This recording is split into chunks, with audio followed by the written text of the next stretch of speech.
Après la pollution des eaux, on a la pollution des sols. Hein. La pollution des sols, le sol représente la couche superficielle, comme vous le savez, hein, de la croûte terrestre. Il constitue le support naturel de plusieurs écosystèmes. Hein, donc il y vit donc, plusieurs êtres vivants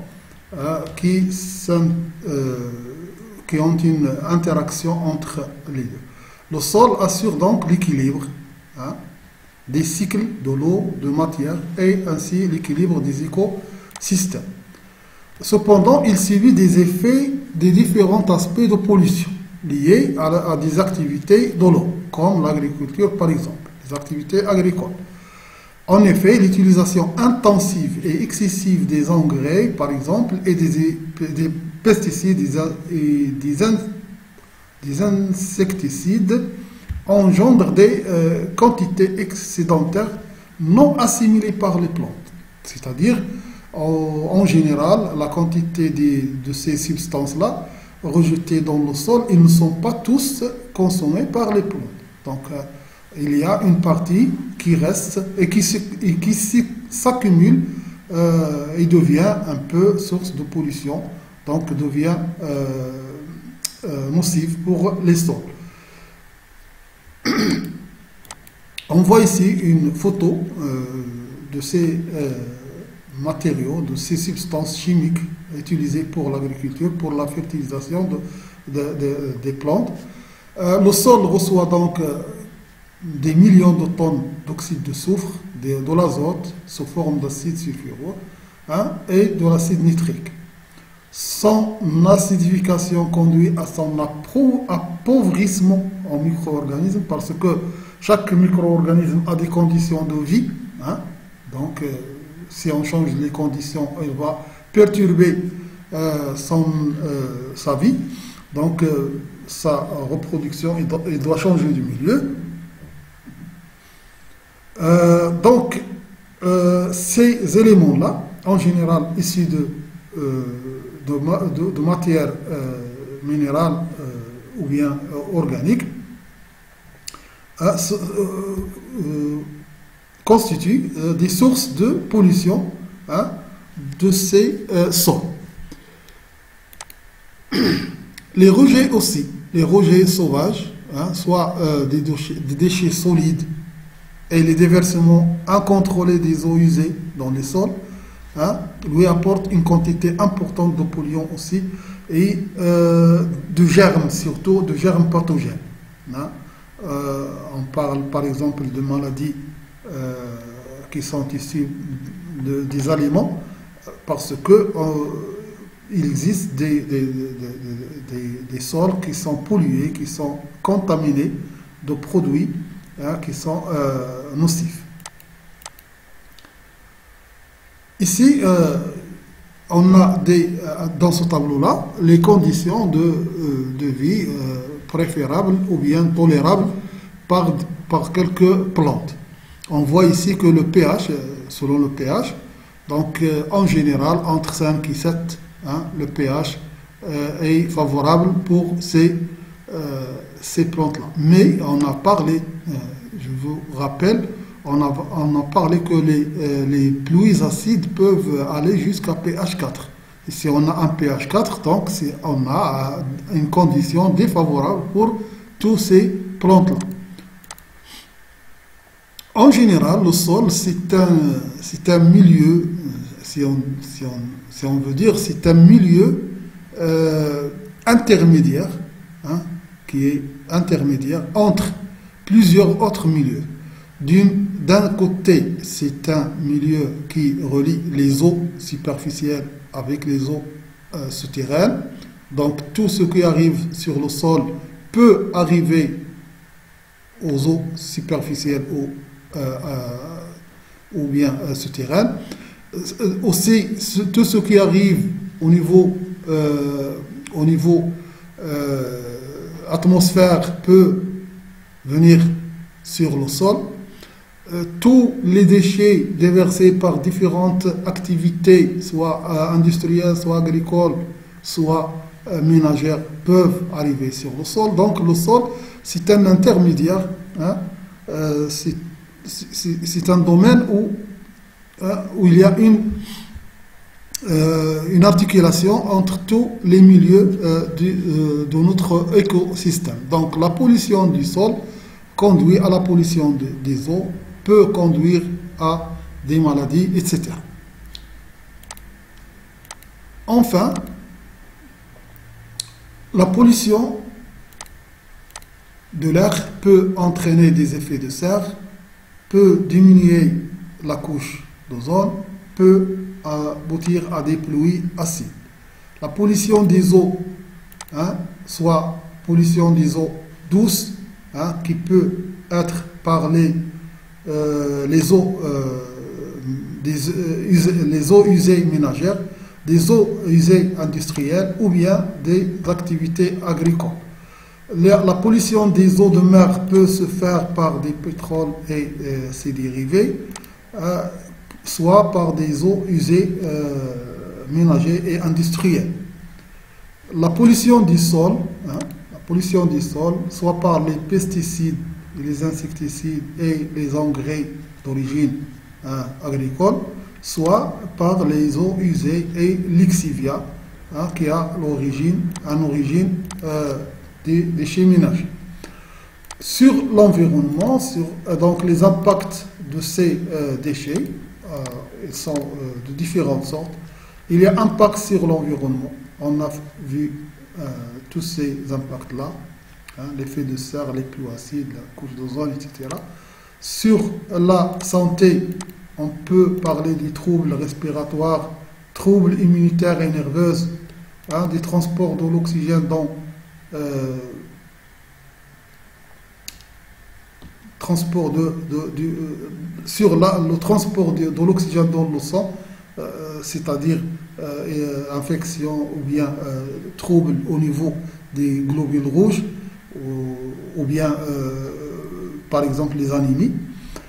Pollution des eaux par des microbes, hein, la contamination par des virus par exemple ou bien des bactéries pathogènes, et peut entraîner, donc les déchets peuvent entraîner des cancers de la peau, des yeux et des allergies.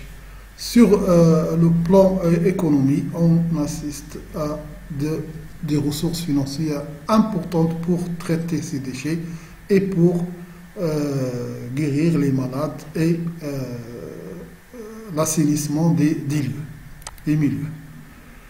Ici, on a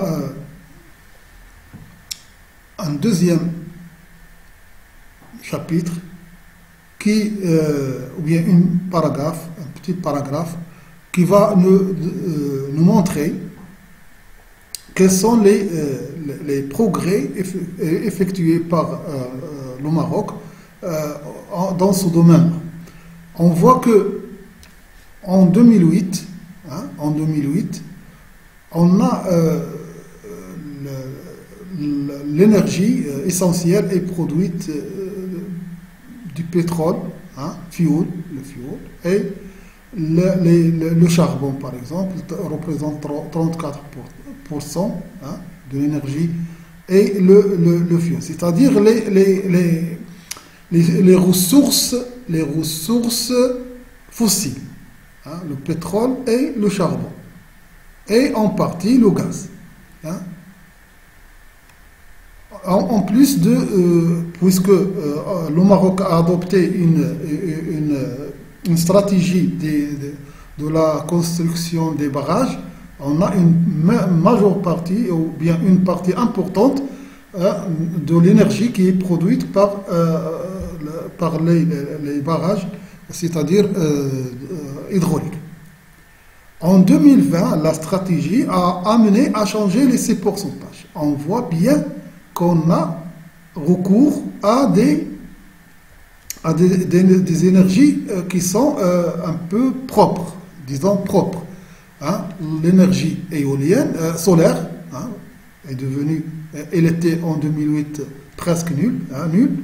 Hein. Et maintenant, on a 14% d'énergie qui est produite de l'énergie solaire.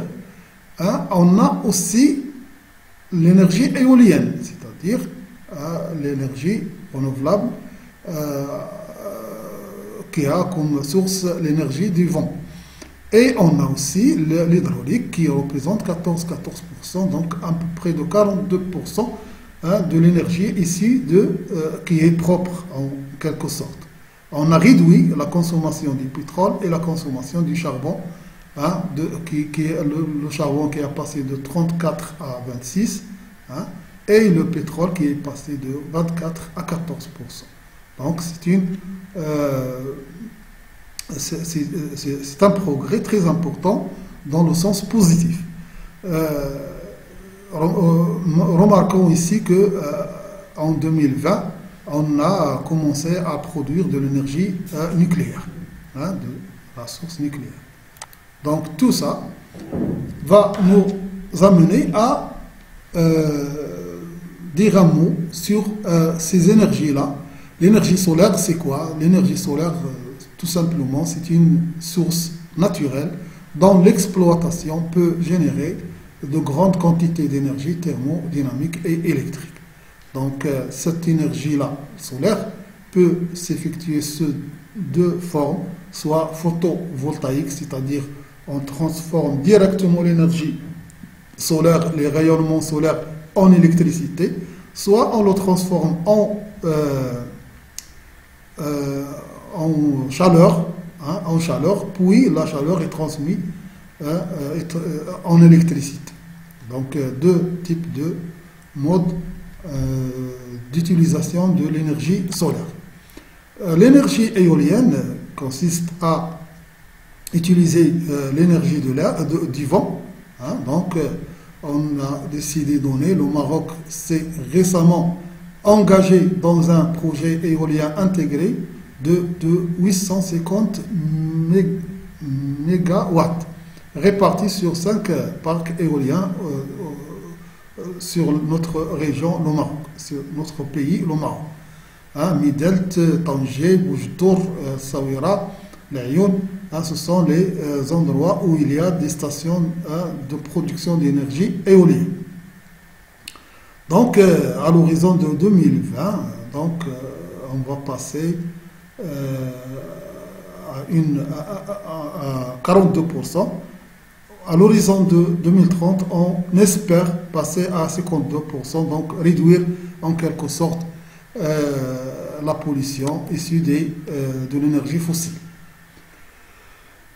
L'énergie hydraulique, c'est simple, c'est l'énergie qui provient de l'énergie potentielle emmagasinée dans les masses d'eau. Hein, c'est-à-dire on va utiliser l'énergie de l'eau pour produire de l'électricité avec des transformateurs d'électricité.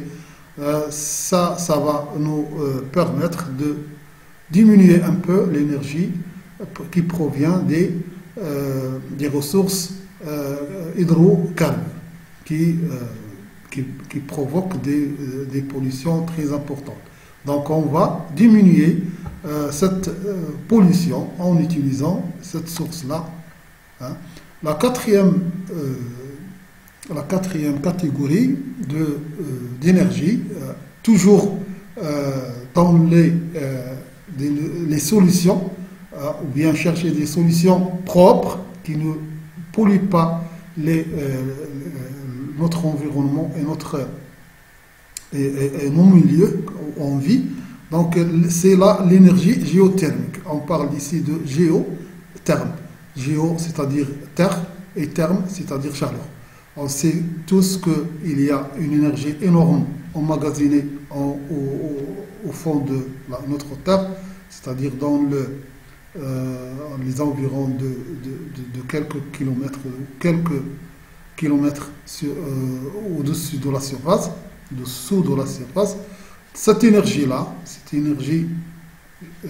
forme de chaleur, peut être utilisée pour chauffer de l'eau, hein, et cette énergie de chaleur, et cette chaleur-là peut entraîner le fonctionnement des turbines pour produire de l'énergie électrique, par exemple. Donc l'énergie géothermique, c'est une source d'énergie propre. Enfin, les biocarburants, on sait que la matière organique, emmagasine une énergie très importante. Hein. L'utilisation de cette matière organique pour produire des produits chimiques, exemple l'éthanol, et c'est un peu différent de la méthanisation. La méthanisation, c'est l'utilisation des déchets. Ici, on utilise la matière organique comme des sucres, comme le betterave, comme le lait, les soja, etc. Donc ça, pour produire des huiles propres qu'on peut utiliser comme combustible, comme hydrocarbures pour les véhicules. Mais ils sont un peu moins polluants que les carburants d'origine fossile. Donc, de là, on peut voir qu'il y a plusieurs possibilités pour améliorer nos conditions de vie, en particulier pour diminuer la pollution de notre environnement par ces énergies renouvelables, qu'on les appelle les énergies amies de l'environnement, c'est-à-dire qui sont un peu propres, moins polluants. Et je vous remercie pour ce deuxième chapitre. On a rendez-vous pour le troisième chapitre, Inch'Allah. Merci bien.